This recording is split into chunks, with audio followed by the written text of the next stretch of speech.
Olá, meu amigo e minha amiga. Estamos de volta com mais um Portal do José, num dia de grandes paradoxos aqui no nosso país que nos chamam a reflexões muito importantes. Enquanto uma parcela considerável aqui do nosso país está enxergando as coisas com mais otimismo, enxergando situações do mundo concreto que apontam para situações mais positivas no futuro, para uma outra parcela, isso tudo é sinal de derrota, é sinal de pessimismo, é sinal de tristeza, é aquilo que a gente chama de paradoxo civilizatório. Para essas pessoas, o ambiente está muito ruim. Como é que uma pessoa que é absolutamente pessimista consegue viver num ambiente de positividade? É isso que está acontecendo com o bolsonarismo. A cada nova conquista cultural para a sociedade brasileira, para eles é uma derrota. A cada nova conquista econômica, para eles é uma derrota. A cada emancipação, cada conquista de direitos de grupos minoritários em exercícios de direitos aqui no nosso país, para essas pessoas também é uma derrota. A cada nova invenção, a cada nova criatividade é uma derrota. Então está complicado para essas pessoas, né? A cada passo que o direito avança, que a justiça avança, também é uma derrota para essas pessoas. Bom, eu vou mostrar aqui para vocês uma série de situações, uma série de cenas e acontecimentos que se deram hoje no Brasil, que comprovam tudo isso que eu estou dizendo aqui e trazer também algumas informações muito importantes de fora do nosso país. Antes de mais nada, quero convidar você que está chegando agora ao nosso portal e ainda não nos conhecia, e você que não é pessimista, para que você se inscreva aqui conosco. Você que é muito bem-vindo e muito bem-vinda. Conheça também os nossos outros vídeos. Se você gostar, compartilhe, recomende. Não se esqueça, dê o seu joinha, mande seu comentário. Se puder, se inscreva aqui também no nosso clube de membros. Você que é muito bem-vindo e muito bem-vinda, né? Eu gosto sempre de enfatizar bem esse convite aqui para você, tá legal? Então vamos lá aos nossos papos.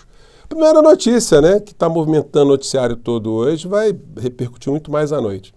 Recapturados no Pará. Dinheiro, celulares e armas são encontrados em carros que transportavam fugitivos em Mossoró. Isso para o bolsonarismo é uma derrota dupla. Primeiro que eles estavam torcendo para esses fugitivos jamais serem encontrados, né? Para ficarem colocando a culpa dessa fuga num governo como um todo, numa política pública prisional como um todo, numa política de segurança, né? Sempre fazendo associação que é um governo, ou que o progressismo, as pessoas civilizadas, elas sempre são protetoras de bandido, que é uma grande deformação que essas pessoas fazem, de uma forma bem vil, né? A forma bem bandida também. E a derrota para essas pessoas é muito maior porque não morreu ninguém nessa operação. Todos os dois fugitivos foram presos sem nenhum tipo de tiro e outras pessoas que estavam dando cobertura também foram presas. Então a situação, além de ficar muito ruim para esses dois, piorou para outros que estavam soltos e ainda teremos aí um desbaratamento de mais situações coligadas com esses criminosos aí, né? Então, foi uma derrota hoje muito triste para o bolsonarismo, né? E tem outra coisa também que está acontecendo que causa muita confusão, né? Quando há uma mistura de política com religião. O mentor espiritual, constitucional, jurídico, matrimonial, constitucional de todas as formas, né? Do inelegível, ele está cada vez mais se apresentando como uma espécie de líder partidário. Todo mundo está indo atrás dele, todo mundo da extrema direita. E algumas contradições ele precisaria explicar também, né? Hoje ele começou a atacar os seus irmãos evangélicos deputados, chamando alguns deles de corruptos, de bandidos, de venais. Ora, pastor, não pega bem falar isso de um irmão. E o senhor está falando isso de algum irmão? Dê nome aos bois. De vez em quando o senhor cobra esse tipo de situação, né? Vamos ver do que eu estou falando? Ele deu uma entrevista hoje para a Rádio Auriverde, tentando já articular uma nova manifestação para constranger o Supremo Tribunal Federal a não condenar o inelegível. Vamos ver o que ele disse hoje. Vamos lá. Também o senhor Arthur Lira se cala, porque ele é que tem o poder de comandar. Por exemplo, Daniel Silveira está preso por quê? Crime de opinião. Alexandre de Moraes instituiu no Brasil crime de opinião.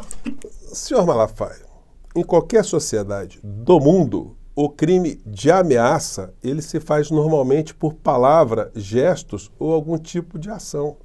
Uma pessoa pode ficar simplesmente em silêncio e cometer um crime, desde que ela faça um gesto. Aquele gesto de cortar o pescoço, aquele gesto de dar tiro, sei lá, algum gesto que aponte para a pessoa de uma forma ameaçadora.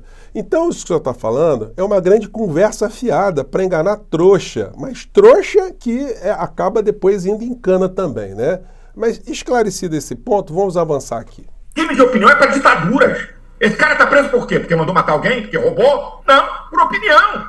O cara está preso. Ele ameaçou, seu Malafaia. Se eu dissesse que eu gostaria muito de pegar o senhor pela frente e bater no senhor com um gato morto e só parar de bater no senhor quando o gato miasse, o senhor acharia isso apenas uma palavra? Sobretudo se eu tivesse de fato uma pinta com capacidade de exercer isso que eu estou dizendo, ou mais, né, que eu estivesse estimulando pessoas a fazerem esse tipo de coisa.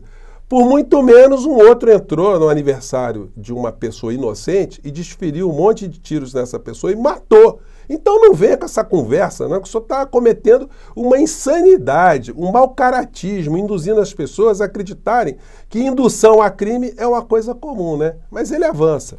E quem é o responsável por essa palhaçada e essa safadeza? O presidente da Câmara. Não estou aqui isentando os outros deputados. Lamento e tenho que dizer que tem deputados evangélicos. Opa, deputados evangélicos. Calados, omissos, covardes, vendidos para governo. Tá? Sabe qual é a coisa mais triste na política brasileira, meu amigo? É ver uma direita, escute isso aqui, a direita, o centro-direita, é maioria na Câmara e no Senado. E por que não se impõe? Porque estão comprados por cargos no governo. O senhor citou os evangélicos aí, deputados, no meio desse bololô, comprado por cargo. Isso tem um nome, né? Corrupção ativa e passiva. Então, os irmãos evangélicos deputados, o senhor está mencionando aí, são corruptos, bandidos, criminosos. O senhor faria um belo serviço, né? Pelo menos o senhor deixaria as coisas mais claras para sabermos quem são os irmãos que são os verdadeiros Judas, né? Bom, então vamos avançar aqui, porque a criatura está muito em evidência ultimamente e ele está causando também muitas tristezas, né, nesse seio da direita, né? Ele passou a ser o líder. Bom, e a tristeza vai aumentando, porque o Poder Executivo, o presidente Lula, teve com a governadora de Pernambuco, inaugurando a estação elevatória de Arco Verde, em Pernambuco. Gente, eles são de partidos diferentes, né? E a governadora estava ali se derretendo na cerimônia, né? E do que se trata essa elevatória, né? Teve esse filmete muito curtinho que foi passado antes para as pessoas saberem do que se trata. Por muitos anos aqui faltava água porque também faltava trabalho e iniciativa. Mas agora a coisa mudou. As obras da adutora do Agreste estão sendo retomadas. Graças a Deus. Serão 1.500 quilômetros de adutoras que vão abastecer 23 municípios da região, beneficiando 1.300.000 pessoas ao final da primeira etapa. Passava mais de mês sem chegar água e agora com a adutora. Bom, esse foi o filmete. E aí, o seguinte, né? As pessoas presentes fizeram o discurso e o presidente Lula lá deitou e rolou, né? Ele brincou ali porque a terra dele, Pernambuco, a governadora de Pernambuco também fez um discurso político muito interessante também, né? E foi muito elogiada e depois falou o presidente Lula ali no seu ambiente, no seu habitat. E aí, enfim, tirou onda, né? Companheira Luciana, vocês sabem, foi vice do Paulo Câmara. Aí tirou onda no evento aí. Estava em casa, enfim, o que aumenta a tristeza dessas criaturas, né? Na sequência, o presidente Lula foi inaugurar uma fábrica de medicamentos, a Hemobras, que vai tornar o Brasil autossuficiente em remédios que a gente importa, provocando uma grande economia, além de incentivando bastante ali a planta industrial, a área industrial ali em Pernambuco, né? Então, dias muito interessantes. E o que sobra para o bolsonarismo? Bom, eles não fazem, gente, nenhum tipo de crítica no plano econômico, né? O que não é uma coisa para a gente ficar muito contente também, não. Porque quando a gente vê uma coisa como essa aqui, ó, os elogios de Paulo Guedes a Fernando Haddad em conversas com empresários. Isso significa o quê? que as matrizes da economia do nosso país não foram modificadas pelo governo Lula. O que se fez foi dar uma arrumada, mas se atendeu ali toda uma filosofia neoliberal do Estado brasileiro. Aquele negócio do teto de gastos, de se conter investimentos sociais, porque quanto mais sobra dinheiro, mais esse dinheiro fica circulando na especulação, mais rende dinheiro para aqueles que têm títulos do Tesouro Nacional. Então, esse tipo de mecanismo político, o Banco Central independente, colocando a taxa de juros que quer, o tripé macroeconômica, isso é uma herança, né? O déficit fiscal sempre que colocado nas pautas todos os dias. Então, isso não é uma coisa muito legal da gente ficar batendo palma, né? Que o modelo anterior foi apenas melhorado um pouquinho, mas ele está fazendo com que algumas conquistas sociais elas se ampliem, mas estruturalmente o Brasil, para vencer o grande abismo que nós temos, teríamos que ter mais um freio de arrumação com coisas mais contundentes e importantes, né? É sempre importante a gente salientar esse aspecto crítico. Então sobra para essa extrema-direita apenas a futrica. Eles ficarem torcendo para o criminoso que fugiu não ser preso.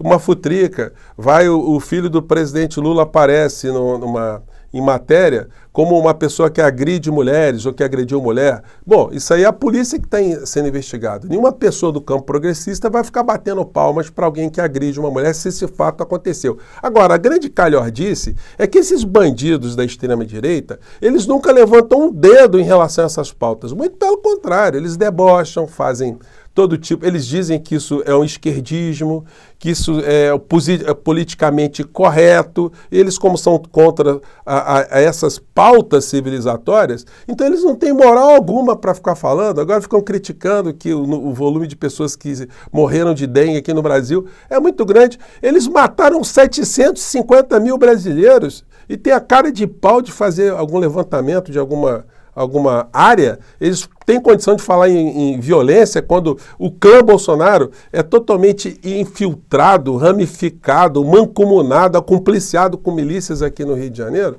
Então é gente muito bandida, né? E aí o Flávio Bolsonaro aqui criticando a fala do Zé Dirceu com esse tipo de texto aqui ridículo. Escutem a fala desse senhor. Sem rodeios, ele defende a implantação do socialismo e comunismo no Brasil.